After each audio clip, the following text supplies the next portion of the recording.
This podcast is produced by the Center for Deployment Psychology at the Uniformed Services University of the Health Sciences. The views expressed are those of the speakers and do not necessarily reflect the opinions of the Uniformed Services University, the Department of Defense, or the U.S. government. In addition, references to any specific companies, products, processes, or services does not necessarily constitute or imply endorsement by the Uniformed Services University, the Department of Defense, or the U.S. government. Welcome to CDP's podcast, Practical for Your Practice, where we give you actionable intel to support what you do. One colleague to another. Hello, and welcome everybody to CDP's Practical for Your Practice podcast. I'm Corinne Lefkowitz. I'm really excited to be here today to talk about our topic of massed treatments for PTSD. And I'm joined by my co-host, Dr. Kevin Holloway. Hi, Kevin. Hi, Corinne. How are you? Good. Are you excited also about today's topic? Man, I'm always excited for anything that we can do faster. I don't know why, but that's something I get excited about. So this is a very cool topic for that. Fast, but well, preferably. Well, of course. Absolutely. Not just fast for fast sake, of course. Well, I had the feeling you would be excited about this because you and I are, of course, PTSD treatment nerds, and yes. We love talking about evidence-based treatments for PTSD.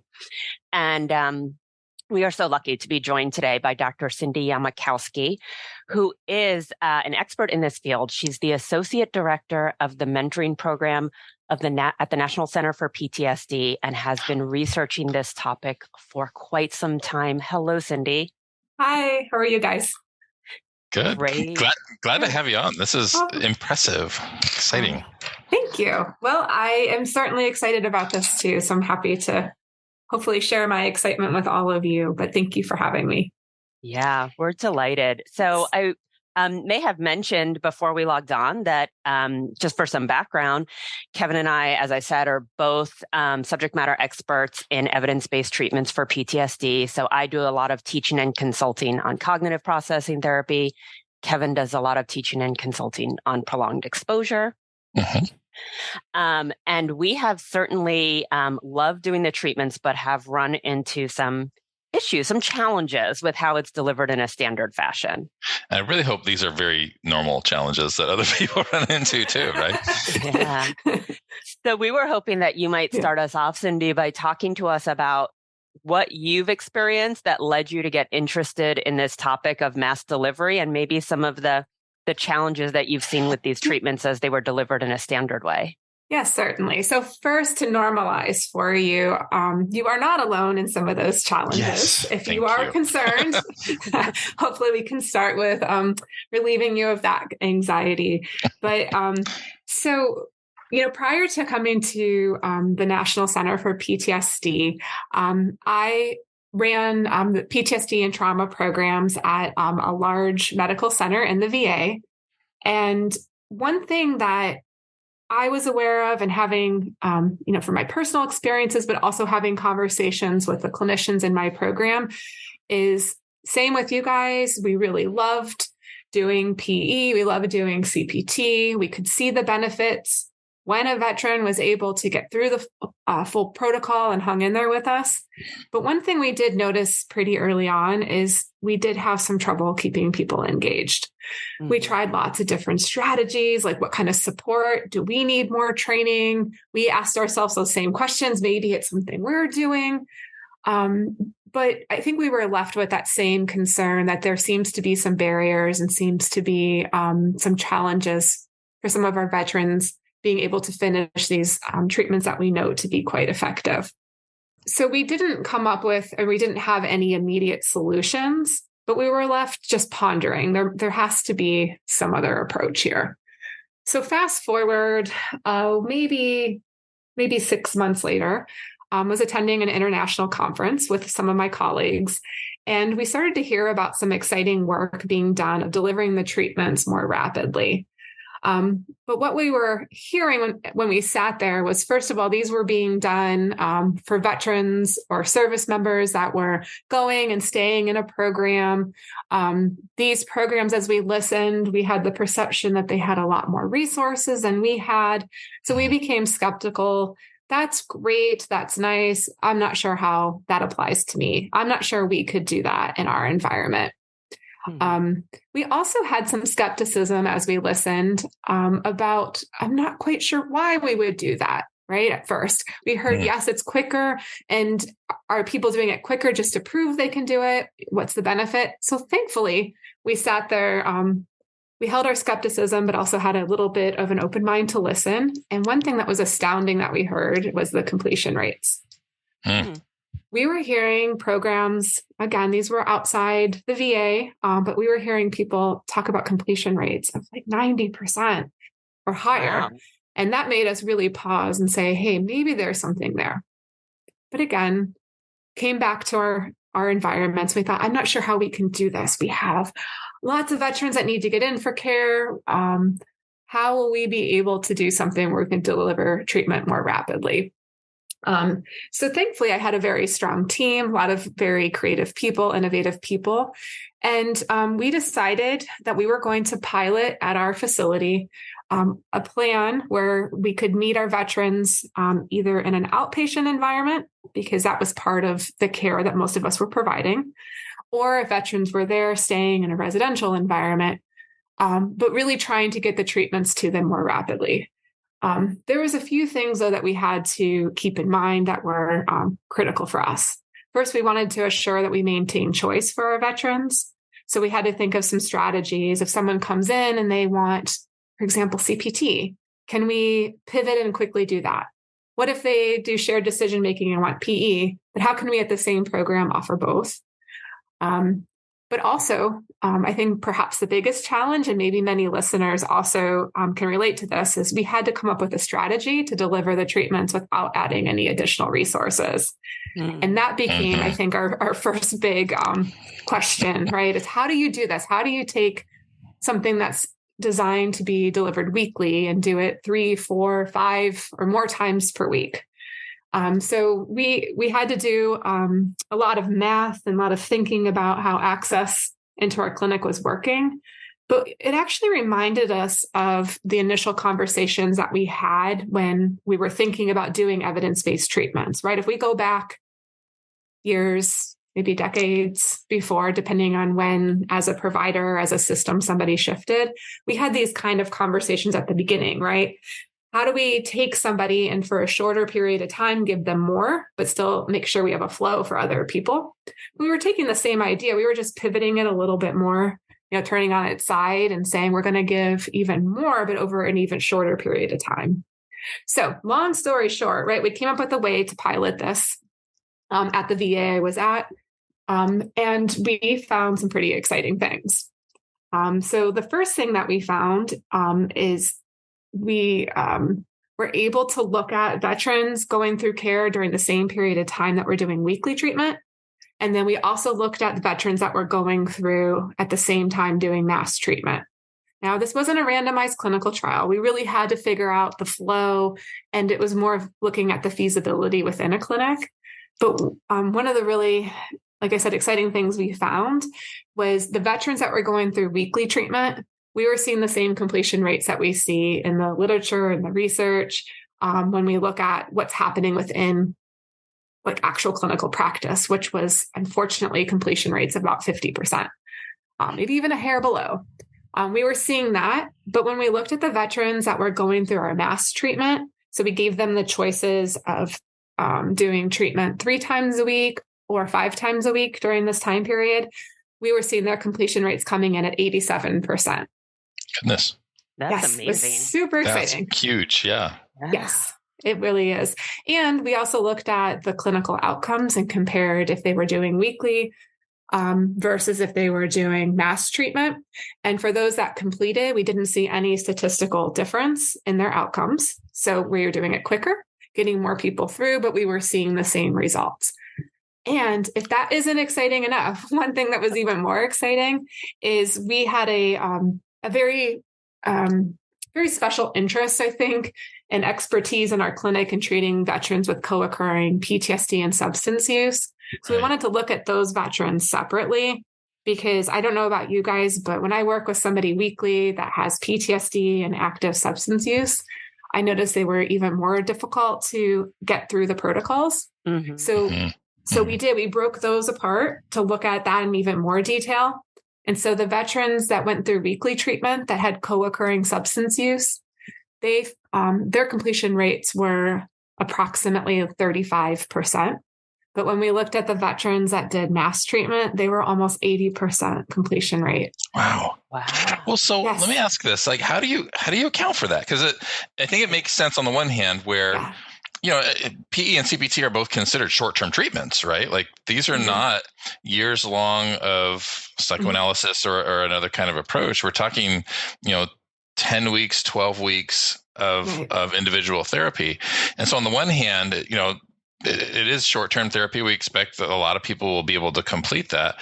And then on the other hand, too, I think about, like coming 3 times, 5 times a week, that's pretty intense and could be pretty disruptive to somebody's life if they're functioning not well. Because they're not coming to our clinics if they're functioning well. But if they have other obligations outside the home. So I guess I'm trying to help me wrap my head around, what are some of those issues that were causing people to drop out early that mass treatment addresses? I think that's a great question, because that, again, what you're speaking of was our initial question, our initial concern about this. And also our initial concern was maybe this is too much. I know you didn't mention that specifically, but that was a concern too, is if somebody's struggling doing, talking about this every day, maybe that's going to be too much for them. But, if we really reflect on, analogy I like to think about is, what is the quickest way through the fog? And it's to keep walking, right? And I think sometimes we ask people, right? We're opening up something and they come in, they work on this in the session and they do their homework, hopefully in between, but it's these periods in between where they're in distress. And even if they don't experience an exacerbation of their distress, we know, right, that avoidance is one of the hallmark symptoms of PTSD. Right. So it gives them more time to avoid. Or if they have this time in between where they're feeling increased distress, that it's harder for them to hang in there. And we may see them more likely to go to avoidance, because even if it's the 12 sessions, if we're stretching it out over 12 weeks, or if it's like most providers where you schedule it weekly, but maybe in reality, the research shows it's like 11 days between sessions on average. Yeah. So it does stretch that out. But I think what we're doing is we're taking that same treatment, and it's that time in between that I think is very critical. It's hard. They're on their own trying to manage and to cope. They have distress. They're not sure how to cope with that or how to label that. And when we have that increased contact with the therapist and more time to quickly address this, to get through those hard periods on their own, that's really what we have hypothesized as one of the important pieces of doing mass treatment, is we're giving them less time to avoid and less time to have that distress in between. Or to have distractors come up. Oh, life. And that, of course, too, right? Life, yes. So much can happen in between, too. Yeah, those are exactly the challenges that I was thinking about when it comes to kind of how we deliver these treatments in a standard fashion, meaning once or twice per week in our clinical practice.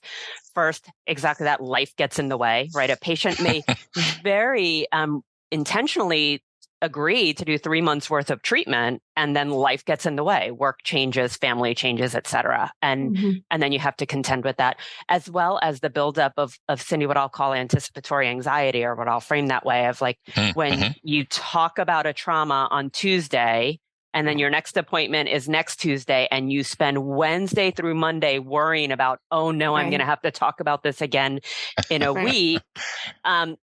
I think it makes it harder for people to show up, right? It makes it harder to stay in there, as you said.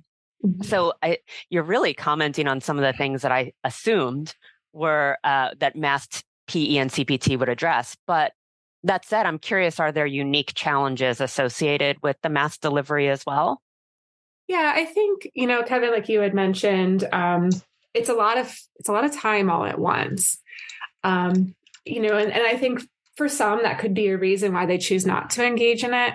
But also when we look at common reasons, because one thing that we've been collecting as we did our pilot, and as now I'm working with a lot of other sites across the VA system to implement programs also, one of the common reasons, though, that people do come in is because of things like work.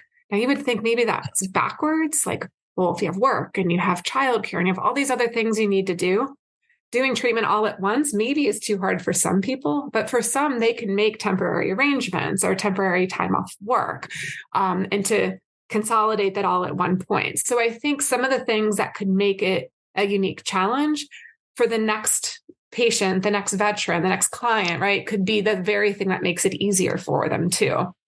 So all the clinicians that we work with, sometimes we think about what makes this harder, or what would make somebody not ideal for this. We haven't really come up with a consistent thing that where we would say mass treatment is going to be harder for somebody, or there's going to be more barriers in doing it, because again, the same thing could be a barrier is also an advantage to the next person. I've seen that even with service members, active duty service members that I've worked with, primarily doing prolonged exposure therapy. But, there were things that got in the way too from training, going out on field training or having temporary duty assignments somewhere else that would interfere with, kind of the spaced treatment of PE. And so there were times where we kind of not because we were planful about it and like, we should move this direction as a clinic and make sure we're offering this, kind of did it spontaneously of let's get in as many sessions as we can before you are deployed or before you go out on field training. So there certainly are those opportunities where it is ideal. Mm-hmm. Yeah. I think that, go ahead. No, go ahead. Oh, no, I was going to change directions. So was I. Well, so let me ask you a question then. Okay. So one of the things I think that maybe, and you've probably encountered this, because I'm guessing that at least my journey here is reflecting a little bit about some of the concerns or maybe some of the hesitations that you had. I think something that myself and maybe other practitioners are thoughtful about is just homework between sessions, right? So especially in prolonged exposure therapy, there's a lot of homework between sessions. There's in vivo exposure exercises. There's listening to the audio recording of imaginal exposure. And there's, a number of other things that somebody is doing between sessions, and kind of based on the idea that there's a dose response relationship with exposure, for example, right? Like the more exposures that you do or successful exposures you do, we expect that the higher the likelihood of outcomes. And so in the idea of like a masked PE, for example, where we're kind of cutting out all those extra doses of exposure between sessions, it's fascinating that you're getting, very similar outcomes here too. I wonder if you could speak to that. Well, another thing, right, that we've had conversations with as well, because that was our initial concern, our initial thoughts. But when we looked at the amount of work that we saw many of our clients doing in between sessions, it really seemed to be that when they were doing mass treatment, their mind was set, like, this is what I'm doing. I am putting my energy towards this for 2 weeks during my life, 3 weeks during my life. And we found that their follow through with homework, they were doing 2 to 3 in vivo exposures a day. Wow. We sometimes adjusted the listening because there's, also only so much time in a day too, obviously. Right. And so, we would have them make sure they listen to their imaginal, that portion of their session more often, but maybe the whole session. We didn't have time in between, but we did in the program we piloted and the ones that I'm working to implement across the system right now. We are encouraging programs to give time for their clients to work on assignments during the day. And then we have a brief accountability check-in later on for all the veterans that are doing that work. And perhaps it's that added piece. It also helps with getting more of these assignments done. But I think it really is this immersive experience that they're there, their mind is in it. We're not having to always go back, if we're thinking of the analogy of getting back into the water again, we don't always have to go back to, the hotel and then work back into the ocean. They're standing at the side of the ocean, before their next session always. And so I think it is easier from our experience to get them re-engaged in the material because they're there and they're staying there. And same with CPT. We set some expectations. We would like you to do 3 worksheets in between sessions, but really the important thing is we want you to be engaged in what you're doing and thinking about what you're doing. And we find that they remain, I think, more within that space because it's not just here's this one day where I'm doing this work and then I'm going to turn this off, the rest of my day. And so it does seem, and the outcomes show we're getting the same results in the end. That's I think that's how we would account for that. Yeah. Yeah. That's so awesome. You really have me thinking about the different places and settings where this can and cannot, I guess, be offered. And you've been talking about the VA, and I worked in the VA system for a long time, as well as the DoD system. And I think about how it has a lot of specific resources associated with it, right? You have a lot of people and a lot of interests that can back you up. You also have a lot of specific challenges, a lot of bureaucracy. But you could say the same thing about private practice or community mental health, right? Each is going to have their own sets of challenges or resources. I think, given that we have a wide variety of listeners, it would be really great to hear about how you think providers can start to be implementing this in their own practice. What do you think providers need to do in order to make this accessible, to increase accessibility? So I have found in the work implementing that we've been doing, the clients, the veterans, they are relatively easy to say, hey, this is what we're doing, and this is why it makes sense. And they say, that sounds great. I have found as providers, that's more where our barriers come up, where we are more skeptical. We're not sure. The people, maybe once we have buy-in, the people that send us referrals or that flow into the work that we're doing, that's where we see a little bit more hesitancy. So I think the first step is just really honestly kind of exploring if there's any biases or any concerns. And if there are, it's okay, listen to those, but dig into what does the research say? Finding other providers that are doing the work, because I think some of us are more inclined to change based upon what we read in the research. Others of us are more inclined to open up to a new clinical experience based on other clinicians. So I think keeping in mind there's a community of people that are doing this sort of work. So leaning in, connecting to them, but reading the research as a place to start. Once you as a provider have some buy-in for this, I think you will see that the flow happens pretty naturally. We use a pretty simple analogy when we're talking about the rationale to people that are thinking about this and shared decision-making. And it's, do you want to take off the Band-Aid slow or fast? Mm-hmm. And most people are like, please take it off quickly. And so that's kind of like a simple way we've been able to do that. But again, I think the first step really is focus on that buy-in and explore that yourself to make sure you feel open, comfortable, and to invite in questions that you may have so you can research that and look that up. But I think that would be my first recommendation for an actionable step for people to take. That's really helpful. I know you've written a lot on this topic and the research is certainly available. So maybe we will tap you later to see what are maybe some of the best places for folks to start that research, to start the reading and checking into their own biases. Right. And to, I think, keep in mind, one of the big questions we get from people too. So it's, listen to those questions that you have. But one of the big ones we get is, so you see the change and you see the difference, but will it be maintained in the same way?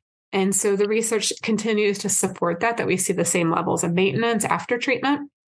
But I think if a person there's a variety of environments in which they provide care of people that are listening. And I think once you inform yourself, ask those questions and begin to look for some of those answers, if it's something that someone wants to move forward and do, I really think it's just finding some ways to have a little bit of that flexibility.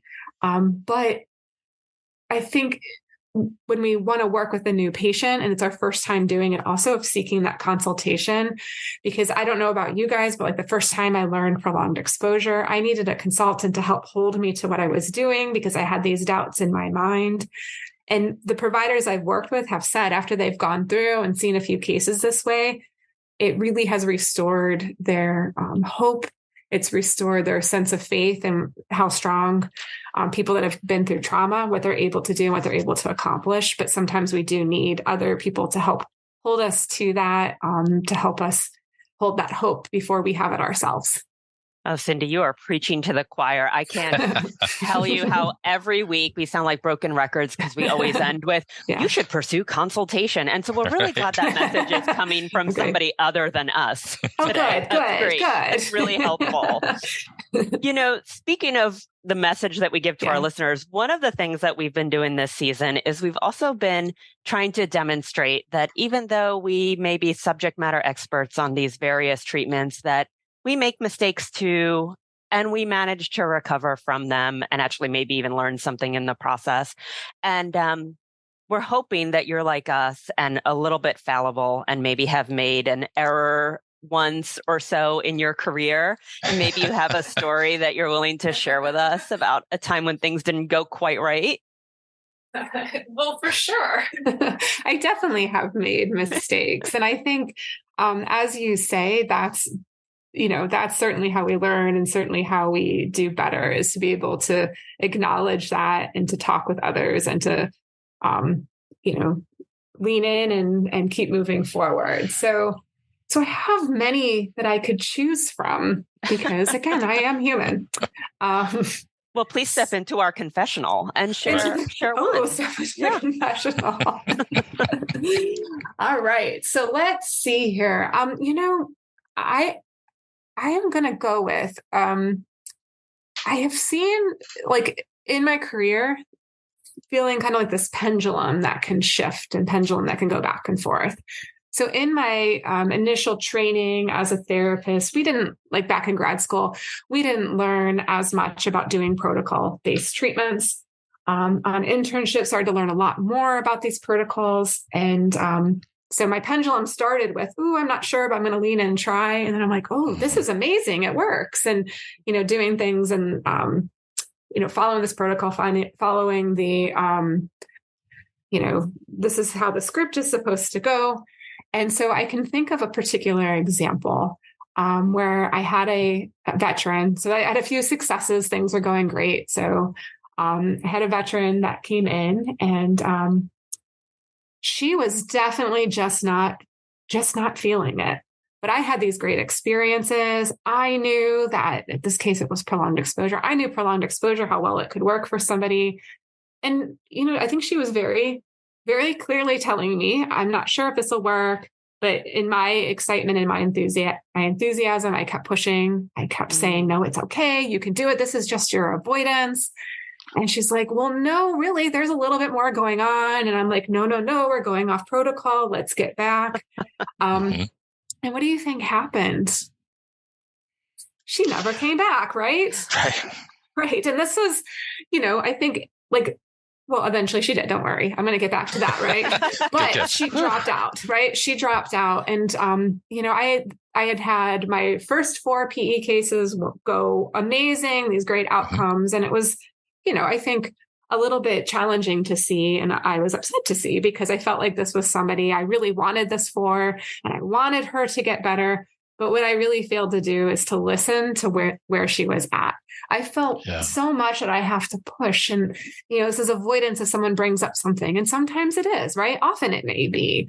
But I don't think I had this personal willingness to come together and form the alliance on, like, let's talk about that together. Let's conceptualize that together. Let's have a discussion. I really felt like I was leaning too much on, no, this is how we do it. This is the order in which we do it. And I think there was pieces of it that I just wasn't being sensitive to all of her circumstances that were going on in her life. Thankfully, about a year or two later, she was referred back, and, she was like, oh, I couldn't believe you were so rigid. And that's, people that know me, that's just not my nature, right? But that was my pendulum going over here, feeling like that's what I needed to do. But I think what amazing feedback though, too, right? Like, we don't always get that kind of feedback from a client. They don't come back often a year later and say, hey, how you talked about this landed on me weird, and get a chance to work on that. Exactly. And I think what I was able to learn, and I still have to continue to figure out and learn, is how do we do the protocols?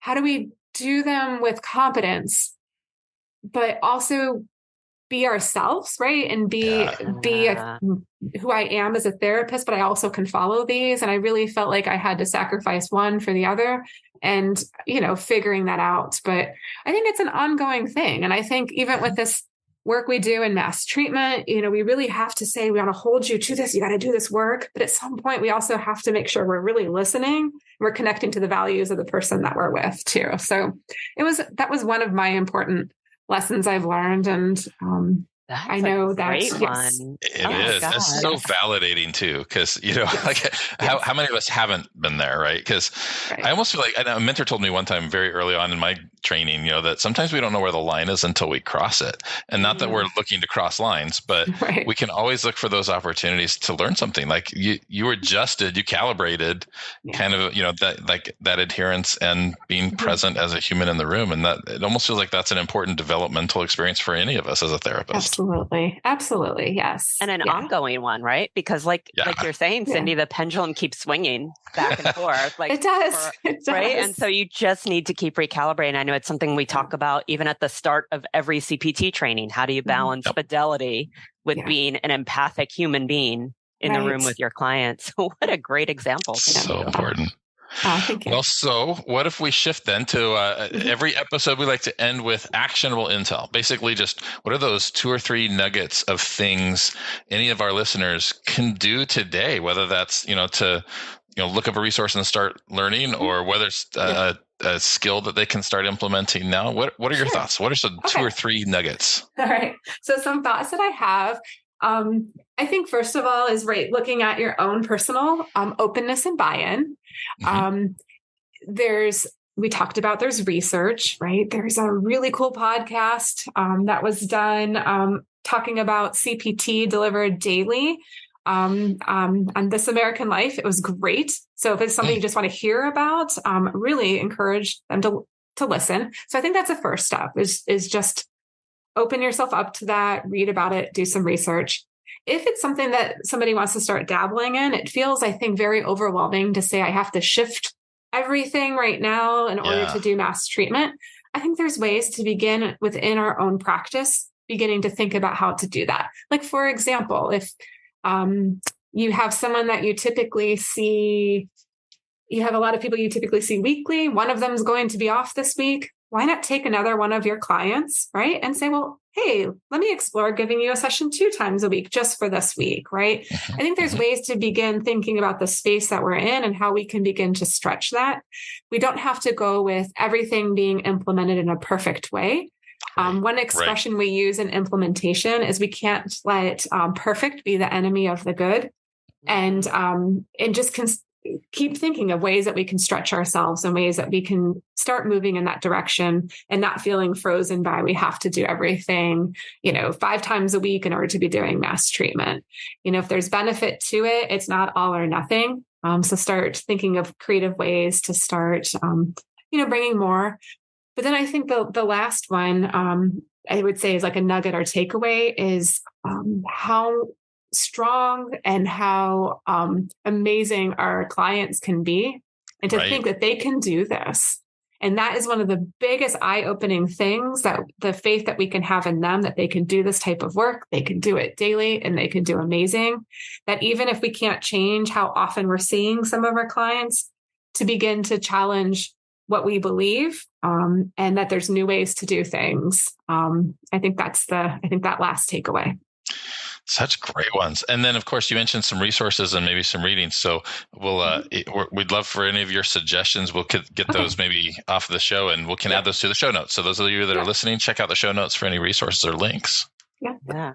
And don't forget that Cindy also mentioned consultation, because we would be remiss if we went an entire episode without recommending consultation. Yes, absolutely. Absolutely. I never would have considered going down this path if I didn't have others that were open to talking and to sharing their experiences. So absolutely encourage people to reach out and consult. Well, thank you so much, Cindy, for talking with us about mass CPT and PE, giving us an update and some ideas for how to get started. I appreciate you talking about it just in a flexible way. Like, this is actually something I can start doing. I can start doing it in my own practice because I don't have to go full throttle. Right. Right. Yeah. So thank you so much for having us. Thank you, Kevin, for being here with me for this. Thank you. It's always a pleasure.